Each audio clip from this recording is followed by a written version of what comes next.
Eduardo Bolsonaro foi o terceiro deputado mais votado por São Paulo nas eleições de 2022.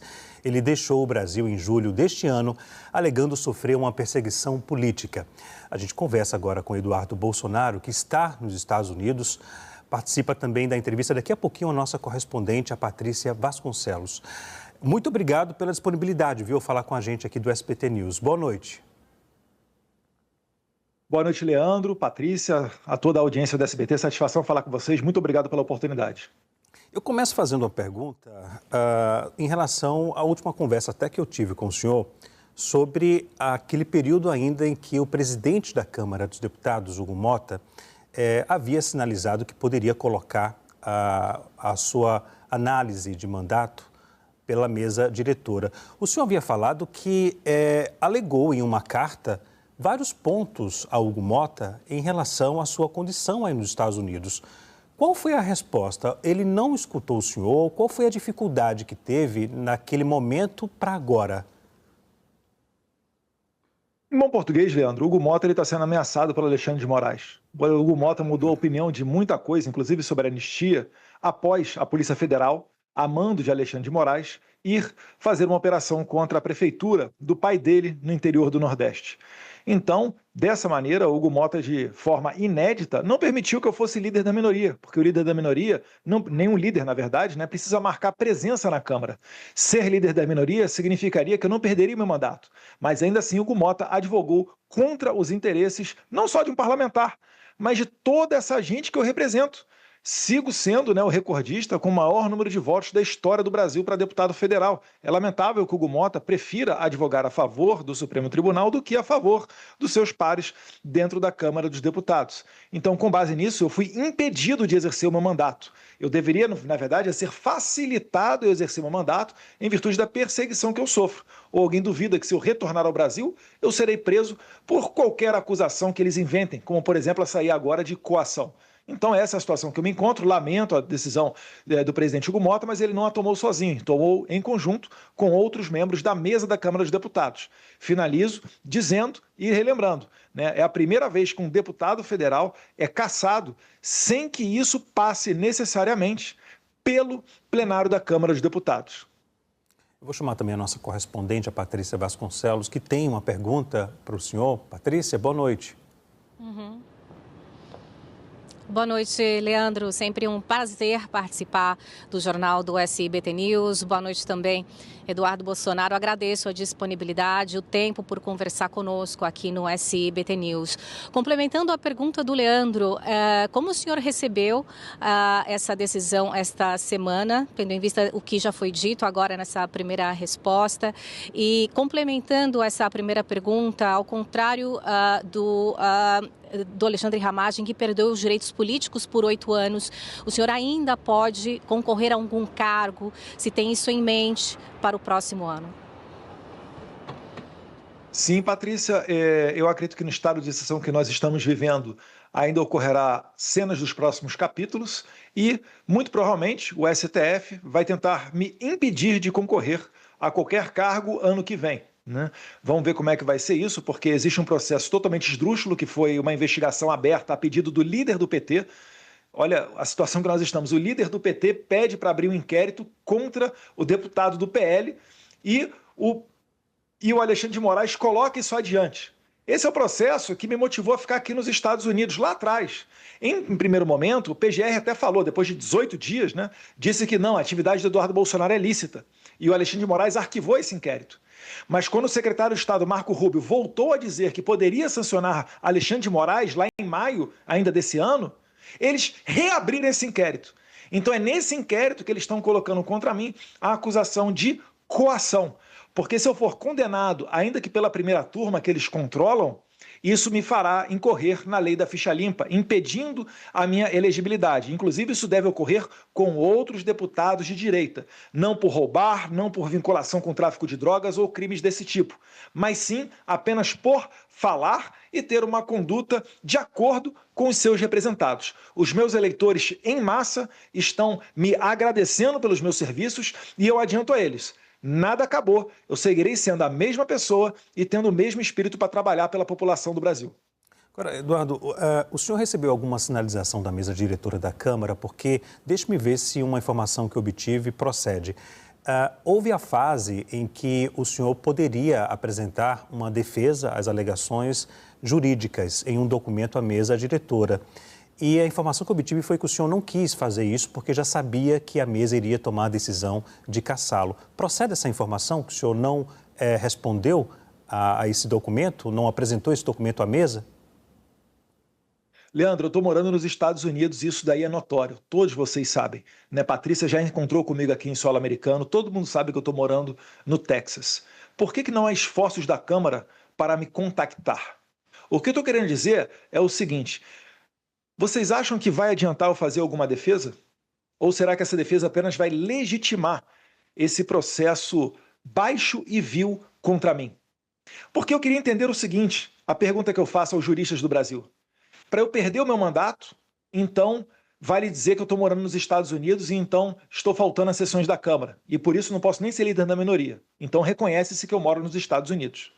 Alexandre de Moraes, para me citar com a acusação de coação, ele o faz no meu gabinete. Ou seja, ele não considera que eu estou nos Estados Unidos e me cita em Brasília para que o meu processo corra à revelia.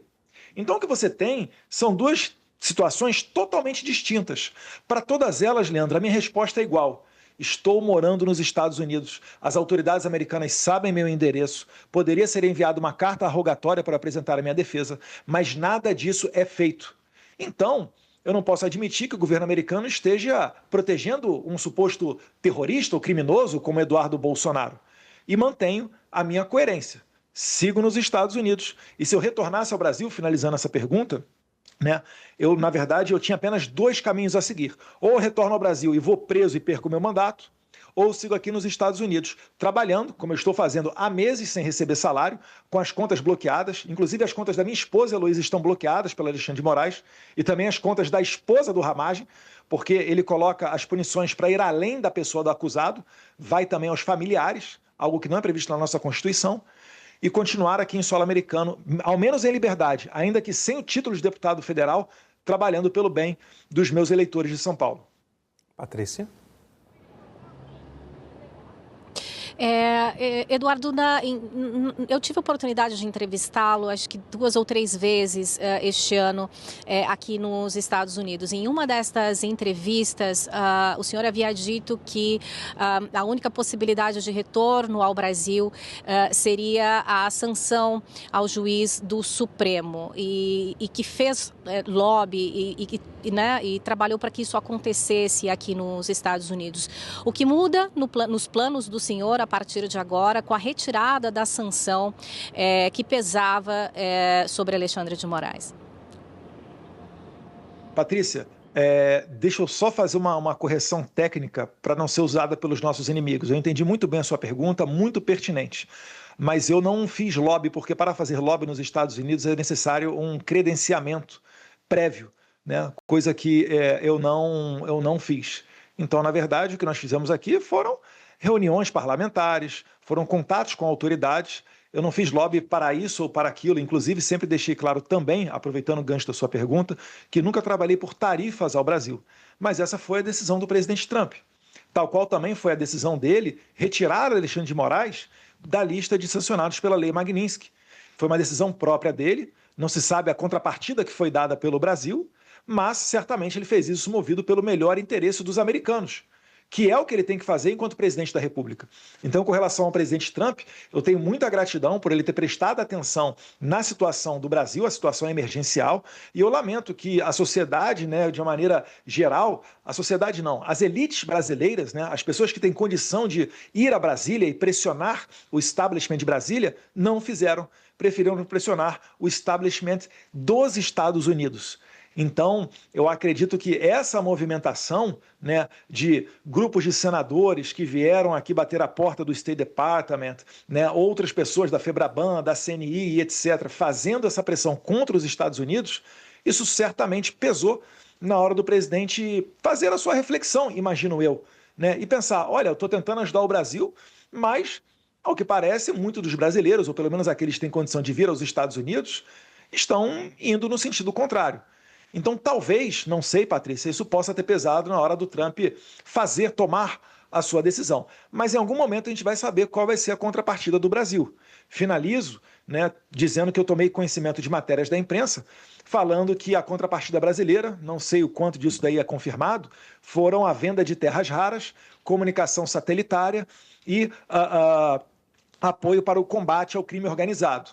Bem, primeiro, eu tenho certeza que o Lula pensa de crime organizado é diferente do conceito de crime organizado do presidente Trump. Eu tenho absolutamente certeza disso. Agora, pergunta aos brasileiros, se vocês fossem presidente, vocês entregariam aquilo que nós temos de mais precioso em termos de recursos naturais em troca de uma sanção individual contra uma pessoa? Será que o presidente do Brasil não tem que atender ao interesse dos brasileiros, mas sim atender aos interesses pessoais dessa ou daquela autoridade?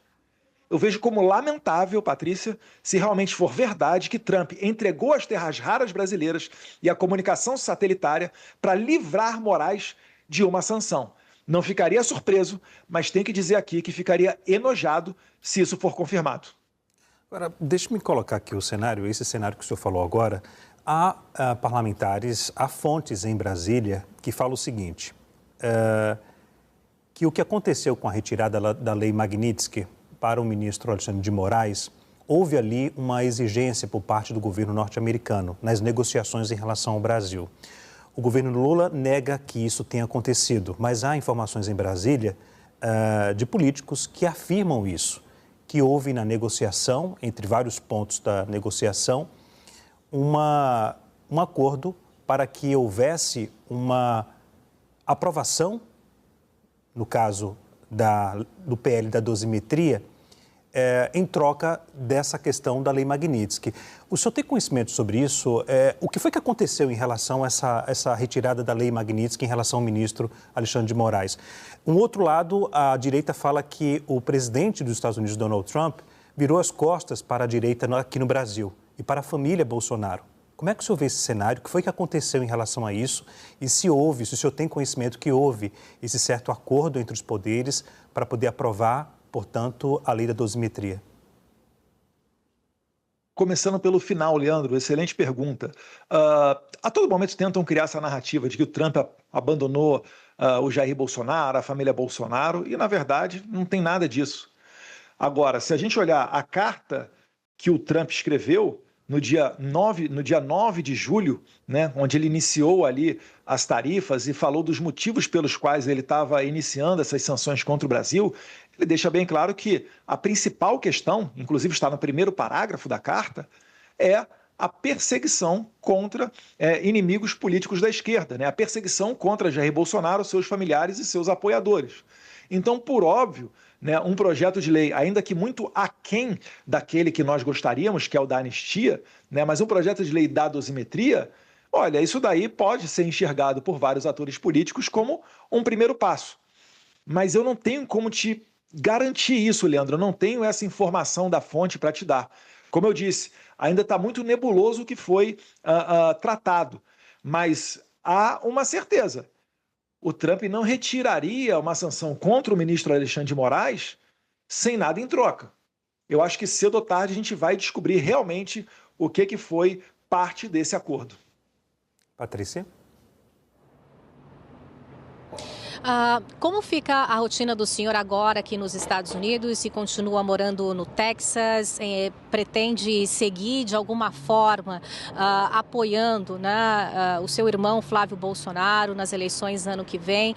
Eu tive a impressão, o senhor pode me corrigir, que o senhor tinha talvez a intenção de ser o nome da família Bolsonaro a concorrer o ano que vem. Havia essa intenção?